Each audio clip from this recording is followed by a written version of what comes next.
नमस्कार, आप देख रहे हैं आज तक डिजिटल और मैं हूं आपके साथ अनूप आकाश वर्मा और मेरे साथ हैं क्राइम तक के एसोसिएट एडिटर और क्राइम की जो फील्ड है जर्नलिज्म है इसका एक जाना माना चेहरा चिराग गुठी।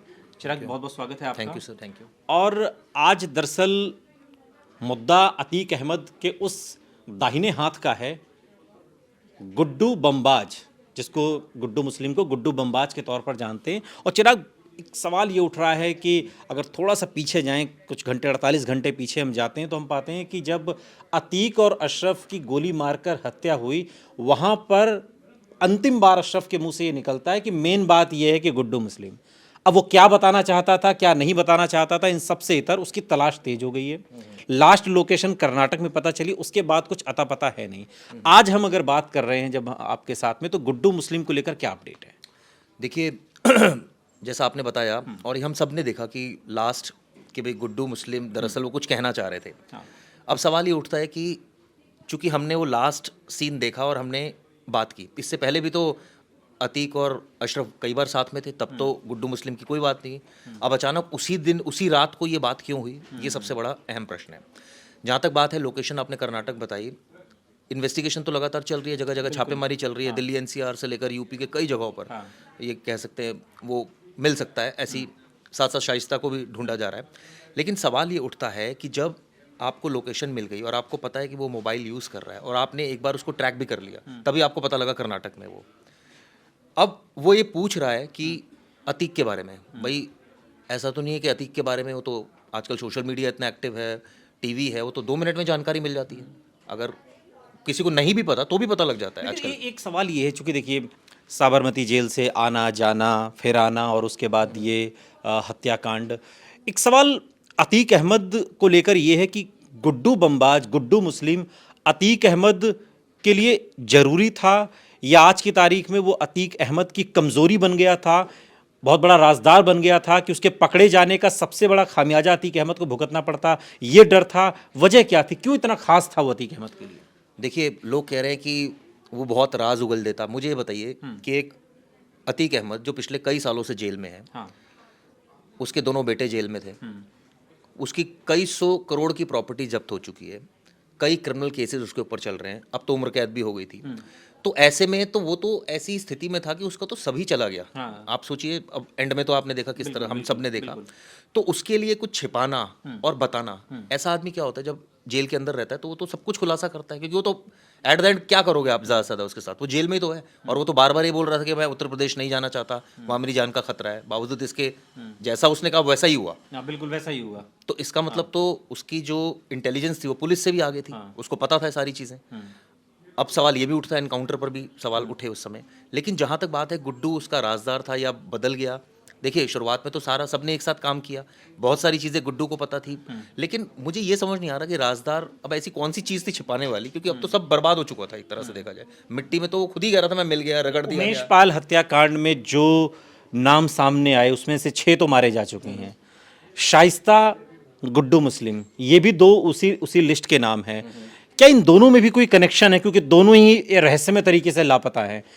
शाइस्ता भी असद की सुपुर्द खाक में नहीं आई, पति देवर नहीं आई, खूब तलाश किया गया है, बिल्कुल पहरेदारी की गई, चाक चौबंद सबको बिल्कुल नोट किया गया, कौन शमशान कब्रिस्तान के अंदर जा रहा है, कौन बाहर आ रहा है, बावजूद इसके शाइस्ता का कोई अता पता नहीं। क्या इन दोनों में भी कोई कनेक्शन हो सकता है? 100% कनेक्शन है, जैसा आपने खुद ही कहा, और ये बिल्कुल करेक्ट बात है। और जहाँ तक बात है जनाजे में क्यों नहीं आए, वो अरेस्ट होने तो आते नहीं, वहाँ आके पुलिस उनको अरेस्ट ही करती। वो अभी भी लीगल कंसल्टेशन में है। अब वो क्या कर रही है, जो अभी सूत्रों से पता चला है कि वो अपने जितने भी क्लोज हैं, कोई ऐसा तो नहीं कि अतीक अहमद, उसके बेटे या उसकी वाइफ या ये सब लोग ही हैं, और बहुत लोग हैं जो उनके बहुत खास हैं, इंक्लूडिंग गुड्डू मुस्लिम। हाँ। अब वो सारे अपने अकाउंट्स, सारा जो बचा है उनके पास, क्योंकि कई तो चला गया उनके पास बेनामी, बहुत चीज़ें ईडी और सीबीआई और लोकल एजेंसीज को पता लग गई, बहुत सारी ऐसी चीज़ें हैं जो पता ही नहीं लगी, जो उनकी छिपे बहुत हुए सी हैं, ऐसी संपत्ति होगी जिसके संपत्ति बारे में पता ही जानकारी नहीं नहीं है। है। तो हाँ। अब वो ठिकाने लगाना मेन है कि भाई अगर हम चले जाएंगे तो कौन देखेगा पीछे, कोई तो एक आदमी होगा जो लुक आफ्टर करेगा सारी चीज़ें, जो इनको अपडेट देगा जेल में जाकर, क्योंकि इनको ये पता है कि अगर आप जेल में गए तो बहुत जल्दी निकलना संभव नहीं है। तो यही वजह है कि ये अपना सक्सेसर इन्होंने ढूंढ लिया है, जिसको ये सारी चीज़ें बता दी गई है कि भाई कैसे कैसे, और लीगल कंसल्टेशन में आप देखिएगा आज नहीं तो कल सरेंडर ये भी करेगी। हो सकता है जिस कर्नाटक लोकेशन का जिक्र हम मीडिया के माध्यम से देख सुन रहे हैं, ये शाइस्ता की भी लोकेशन हो सकती हो है। सकती है, बिल्कुल हो सकती है, हो सकता है दोनों साथ ही हो, और दोनों साथ ही हों, और पूरी प्लानिंग जो है इस तरह से की जा रही हो।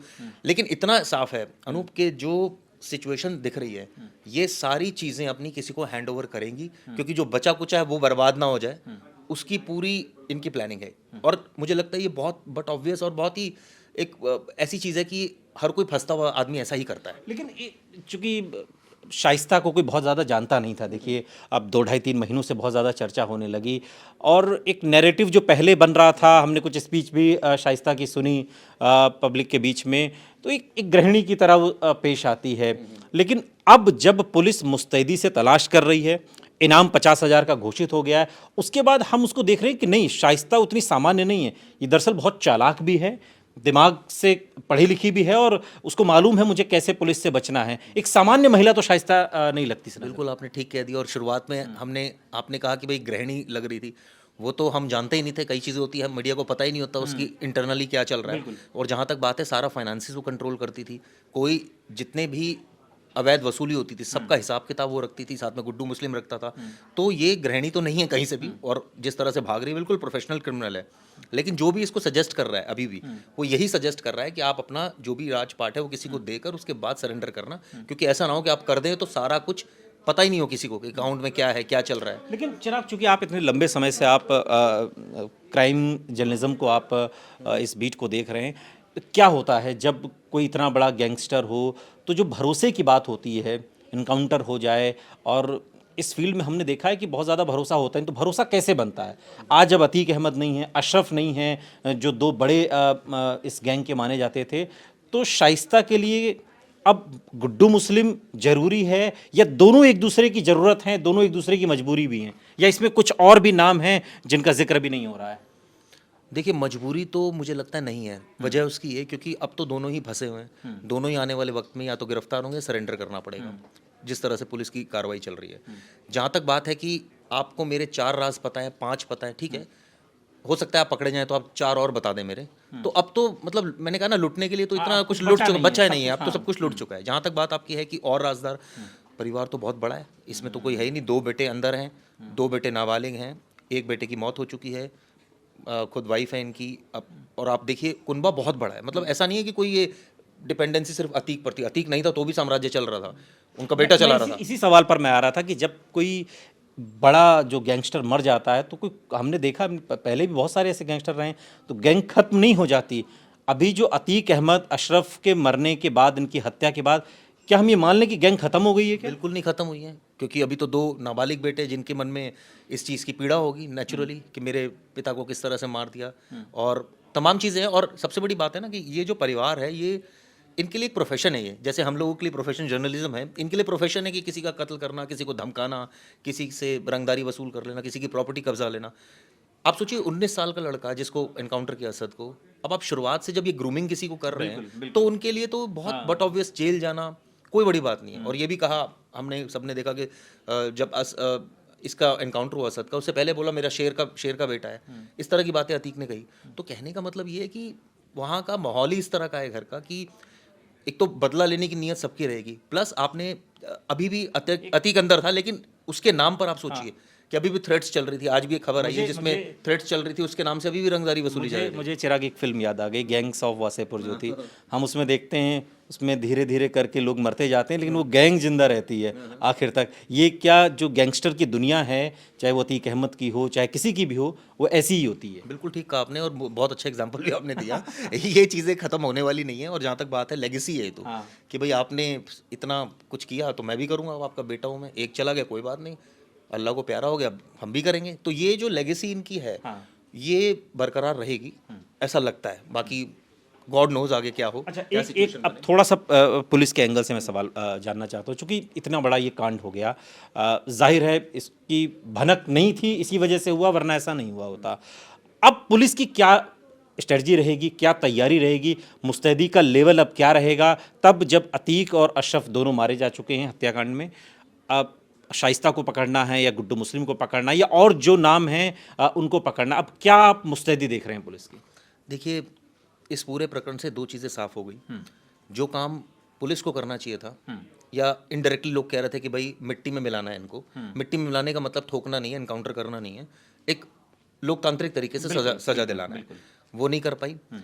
वो किसने कर दिया? वो एक, मैं कहूँगा, बहुत छोटे से बदमाशों ने, जिसको टटपूंजे बदमाश कहते हैं, उन लोगों ने काम कर दिया। तो पुलिस का एक भार तो इन्होंने कम कर दिया, नहीं तो मुकदमे बहुत चलते, अभी तो बहुत मुकदमे लेकिन थे। एक बात ये भी तो कही जा रही है ना कि पुलिस असद को नहीं पकड़ पाई जिंदा, वो उसका फेलियर हुआ।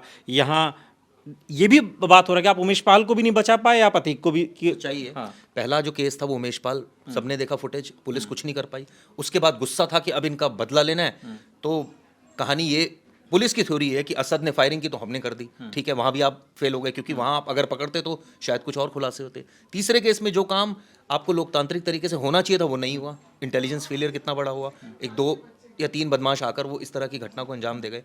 अभी भी क्या फेलियर है, अभी भी क्या फेलियर है जब शाइस्ता को 100% फेलियर है। इससे बड़ा फेलियर पुलिस के लिए, इससे बड़ी शर्म की बात कोई नहीं हो सकती कि आपकी कस्टडी में किस तरह से आरोपियों को मारा गया। देखिए, एक बात को अगर ये छोड़ दें कि वो क्या थे किस तरह के थे, लेकिन आप जिस तरह से बदमाश आ रहे हैं, फायरिंग कर रहे हैं, कितने प्लान तरीके से, और कुछ ही सेकंड्स, 10 सेकंड के अंदर हाथ खड़े कर रहे हैं, लेट रहे हैं, यानी आप कितनी ज़बरदस्त ट्रेनिंग उनको दे रखी है कि भैया थोड़ा भी अगर डिले कर दिया ना तो पुलिस गोली मार देगी। और पुलिस वाले, आपने वीडियो में देखा होगा, पीछे हटा पहले ही। तो आपका काम क्या पीछे हटने का है? आपको तो ट्रेनिंग मिलती है। और अगर इसमें सबसे बड़े जो दोषी हैं वो आईपीएस लॉबी है, जो एसी में बैठकर प्लानिंग करती है। सीधा सीधा उनको ग्राउंड पर होना चाहिए था। उसके बाद क्यों आईजी 2 बजे रात के घूम रहे थे, फ्लैग मार्च हो रहा था? ये तो चीज़ें पहले होनी चाहिए थी। और इतनी सिक्योरिटी इतनी ज़्यादा लैप्स हुई वहाँ पर, आप देखिए, कोई बैरिकेडिंग नहीं, ऐसे लेके जा रहे हैं, मीडिया कोई भी कर्मी आकर घुस रहा है तो फर्जी पत्रकार बनकर आया और उन्होंने कांड कर दिया। वहाँ अगर यूजुअली आप आराम से बाइट भी ले सकते हैं, उसकी कोई ऐसी दिक्कत ही नहीं, वो तो ऐसे प्रेस कॉन्फ्रेंस कर रहा था, ऐसा लग रहा था। तो इससे बड़ा फेलियर पुलिस का हो नहीं सकता। ये अलग बात है कि थोड़ी सी राहत, या लोग ऐसा सोचते हैं ठीक है बदमाशी तो मरा है, लेकिन एट द एंड बिल्कुल सिस्टम की बात करें तो आप सोचिए कि ये जस्टिस की मौत हुई है, जिस तरह से ये सब कुछ हुआ है। और मैं ये बता दूं, मैं किसी के फेवर में नहीं हूँ। कई लोग, क्योंकि हम कई बार ऐसे बोल रहे तो लोग कह रहे हैं आप फेवर में। नहीं, ये बात तो सही है ना। देखिए, सवाल तो उठ रहा है ना कि आप उमेश पाल को नहीं बचा पाए और अतीक की भी सुरक्षित तरीके से न्यायालय के माध्यम से उसको सजा नहीं मिल एक पाई। चीज़ और भी रही। हाँ, राजू पाल, आप देखिए, इस केस में ये उसी दिन डिसाइड हो गया था जिस दिन राजू पाल की हत्या हुई थी, कि ये केस और ये हत्या अतीक का बिल्कुल खत्म कर देगी कुनबा, और वही हुआ। आप देखिए, सोचा भी नहीं होगा किसी ने कि अतीक के बाद उमेश के ऊपर किडनैपिंग करने की कोशिश की, उसके बाद उसको मार दिया और उसके बाद खुद मारे गए, किस तरह से, सेम वैसी मौत। तो ये उन लोगों के लिए जरूर राहत होगी जिनके परिवार के गए होंगे। देखिए, हम लेकिन लोकतांत्रिक तरीके से अगर बात करें, जो चीज़ हुई वो गलत।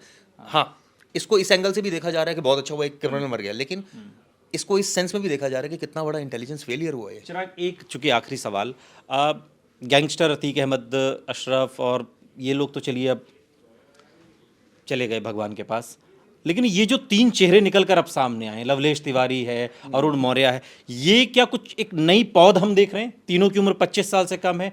मैसेज क्या जाएगा उत्तर प्रदेश में या देश में इस हत्याकांड के बाद? मैसेज यही जा रहा है साफ साफ कि लॉ एंड ऑर्डर की धज्जियां उड़ गई। कोई किसी को भी आकर कभी भी मार सकता है। पुलिस जो है वो बाद में अरेस्ट कर लेगी, ये कार्रवाई पुलिस करती है, और अरेस्ट करने के बाद जो जुडिशियल सिस्टम है वो वैसे ही चलेगा। बैठे रहेंगे आरोपी, 10-15 साल बाद सज़ा हो जाएगी, सज़ा में आगे वो हाई कोर्ट चले जाएंगे, फिर सुप्रीम कोर्ट चले जाएंगे। तो मतलब आप पूरा इंतजार कीजिए लंबे। कोई जुडिशियल रिफॉर्म की बात नहीं होती, कोई पुलिस रिफॉर्म की बात नहीं होती, कोई सिक्योरिटी रिफॉर्म्स की बात नहीं हो रही। और ये प्रोसेस जो चला आ रहा है, इसकी वजह से सारी चीज़ें हो रही हैं। बिल्कुल, और निश्चित तौर पर एक सवाल उत्तर प्रदेश पुलिस के सामने भी है, और सवाल वहीं से शुरू होता है। उमेश पाल को नहीं आप बचा पाते, अतीक अहमद को न्यायालय के जरिए आप सज़ा दिलवा पाने में इस कदर असमर्थ रहते हैं कि वो न्यायालय की चौखट तक पहुंच नहीं पाता है, उससे पहले मार दिया जाता है। असद को जिंदा न पकड़ पाने का भी सवाल उत्तर प्रदेश पुलिस के ऊपर उठा कि अगर आप जिंदा पकड़ लेते तो कम से कम आपका फेलियर न कहा जाता। शाइस्ता की तलाश इतने महीनों से हो रही है, अभी तक वो पुलिस की पकड़ से दूर है। गुड्डू मुस्लिम कहाँ है? उत्तर प्रदेश पुलिस को फिलहाल इसके बारे में कोई जानकारी नहीं है। ये कुछ बुनियादी सवाल हैं जो पुलिस के सामने भी खड़े हैं, जिसका जवाब उसे कम से कम एक ना एक दिन तो देना पड़ेगा। और कुछ ना सही तो मुख्यमंत्री की मुस्तैदी तो ये बता रही है कि उत्तर प्रदेश पुलिस को अब और ज़्यादा चौकन्ना रहने की ज़रूरत है। बहुत बहुत शुक्रिया चिराग इस तमाम बातचीत के लिए। आपका यहाँ रुक रहे हैं, लेकिन आप कहीं जाइएगा नहीं, बने रहिए हमारे साथ, देखते रहिए आज तक डिजिटल।